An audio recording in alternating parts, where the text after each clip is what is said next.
अस्सलाम वालेकुम रहमतुल्लाहि व बरकातुहू। आज मैं अरब की वो पुराना ज़माना आपको याद दिला रहा हूँ।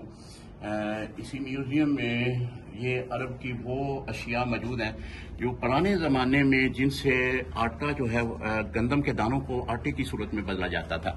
ये चक्की है, ये देखें, इस तरह घुमाई जाती थी, ऊपर से गंदम डालकर इसे जो है आटा बनाया जाता था। फिर एक दौर ऐसा भी आया कि गंदम को ऐसे रखकर ऐसे बारीक किया जाता था।